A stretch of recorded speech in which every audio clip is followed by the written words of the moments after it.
আসসালামু আলাইকুম প্রিয় ভিউয়ার্স, আশা করি মহান আল্লাহর রহমতে যে যেখানে আছেন ভালো আছেন, সুস্থ আছেন। সবাই সুস্থতা কামনা করে আরও একটি ভিডিও নিয়ে আসছি। দুশ্মনের উপর 3 দেবতা চালান করা। যে কোনো দুশ্মন শত্রুর উপরে 3 দেবতা, ব্রহ্মা বিষ্ণু মহেশ্বর, 3 দেবতা চালান করতে পারবেন।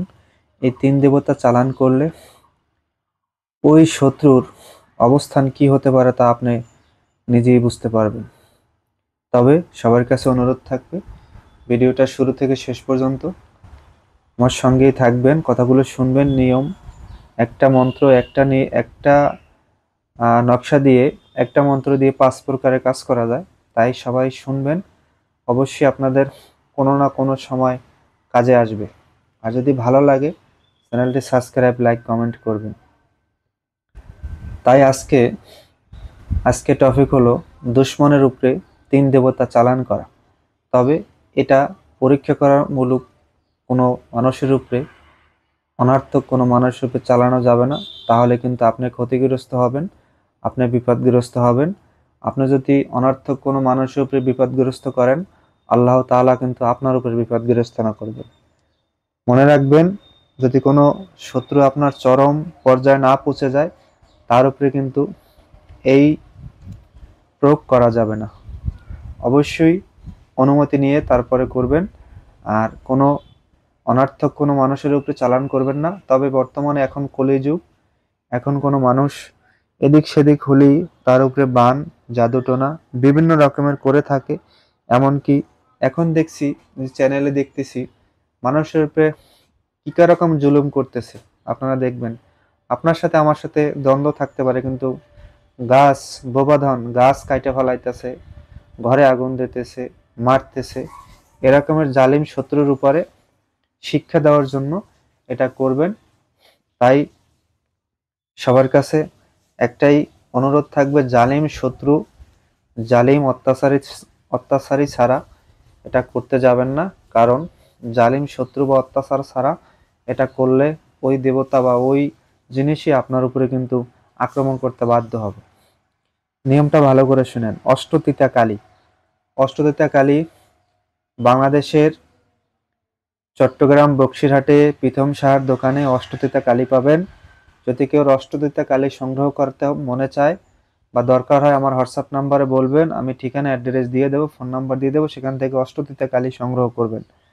পূর্ণিমার রাতে, পূর্ণিমা রাতে আগে থেকে বাজার থেকে, দশকর্মা দোকান থেকে ভোজপাত্র কিনে নিয়ে আসবেন। ভোজপাত্রের সঙ্গে ঘিয়ের প্রদীপ, ধূপকাঠি এগুলার সঙ্গে রাখবেন। পূর্ব দিকে মুখ করে আসন পেতে বসে এই নকশাটা ভোজপাতায় অঙ্কন করবেন। সাথে অঙ্কন করার পরে সাথে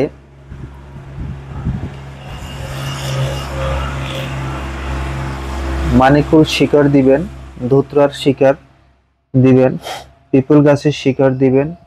বিষকালির সাথে মিশিয়ে এই নকশাটা চোচরা পাতা শিকড় দিয়া নদীতে ভাসাইয়ে দিবেন। তবে মনে রাখবেন, যে নদীটা দিবেন সেই নদীটা যেন ভাটা জোয়ার চলে। নিয়মটা আবার শুনেন। অষ্টতিতা কালী দিয়ে ভোজপাত্রে এই নকশাটা অঙ্কন করবেন। শত্রুর নাম, তার মা বাবার নাম অবশ্যই দিবেন। সাথে নকশা অঙ্কন করার পরে সাথে মালিকতুর শিকড় দিবেন, ধুতরার শিকড় দিবেন, কালো ধুতরার শিকড় দিবেন, পিপলের শিকড় দিবেন, বিষকালির শিকড় এবং চোচরা পাতা শিকড় দিয়ে তাবিজটা ভালো করে বেঁধে নদীতে, যেখানে ভাটা জোয়ার চলে সেই নদীতে ছেড়ে দিবেন। মানিকতুর শিকড়, এটা যদি ভূগোলে সার্চ করেন, এই গাছের শিকড়গুলো কোন গাছের কি নাম শিকড় আপনি পেয়ে যাবেন। বুঝতে পারছেন? তবে চোচরা পাতা, কালো ধুতরার শিকড়, মানিকতুর শিকড়, এই বিষকালির শিকড় এগুলা পাবেন। এটা নিয়ে কোনো সমস্যা না। আর বিষকাঠালি গাছ যদি আপনাদের চিনতে অসুবিধা হয়, বিষকাঠালি, বিষনাশকী, বিষতরলী, তিনটা আমাদের বাংলাদেশে অ্যাভেলেবেল আছে। বিষকাঠালির গাছ এখানে সেখানে হয়ে থাকে, সেখান থেকে সংগ্রহ করবেন, করে তারপরে দিয়ে শত্রুকে উচিত শিক্ষা দিবেন।